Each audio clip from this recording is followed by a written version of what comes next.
If you want to get better at astrology, better at chart interpretation and analysis, you have to get to a point where you aren't thinking about astrology. You have to get to a point where you aren't thinking about the aspects and the sign or the planetary placements and the dignity of the planets. It needs to become a mindless endeavor that you just begin to understand.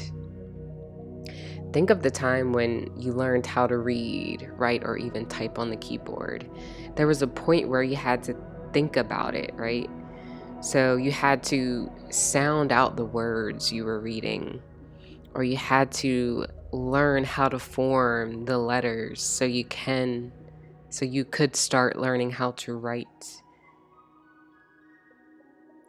And after practice and practice of physically being involved, audibly being involved with these acts, you became more fluent in it over time.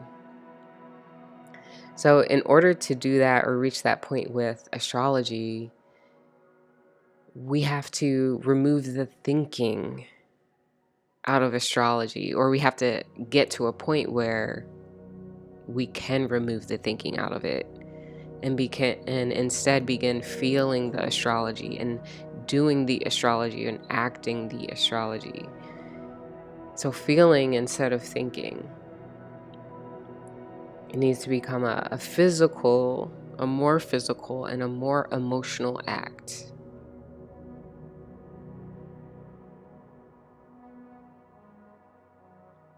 So this has been a long time struggle for me in my own astrological studies and practice, because I would get stuck and blocked because I'm thinking too much. I'm thinking too hard about it.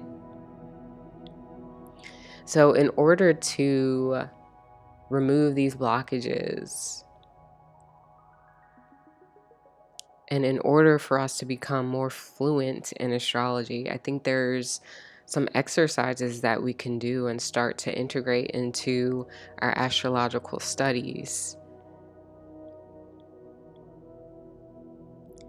So,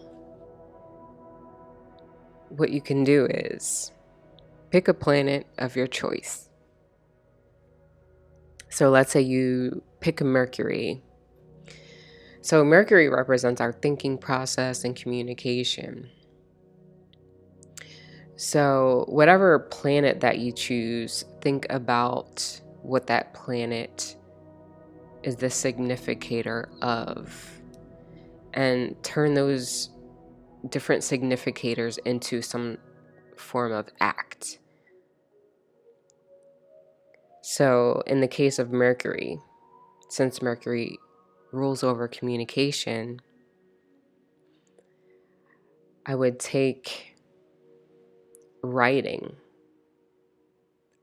as an act, and I'd act out writing as if I was I would act out writing as if I were Mercury through the 12 different signs. So sit down, take out a piece of paper, and write. So thinking about Mercury in Aries, how would Mercury in Aries write on this piece of paper? What would be their writing style? What would they write about? How would they write it? What type of writing utensil would they use? Think about all these different aspects involved in writing from this Mercury in Aries perspective. And then repeat this for all of the 12 zodiac signs. Mercury placed in all of the 12 different zodiac signs. And then compare all those different pieces of paper together. This exercise in the end will get you more acquainted with that Mercury in Aries, and more so help you feel it. Feel what it's like to be Mercury in these different signs. And I think that will add a different layer to your understanding and application of this knowledge to your astrological practice and studies. So I'd be interested in hearing the results if you end up doing this exercise. I'd be interested in hearing what planet you chose and what action you chose that planet to do. And yeah, let me know in the comments how it went. And I plan to do this exercise on my own, and I can create a video for that. But I can't promise when I'll post it. But yeah, that's all I have, and that's all I wanted to share today. So until next time.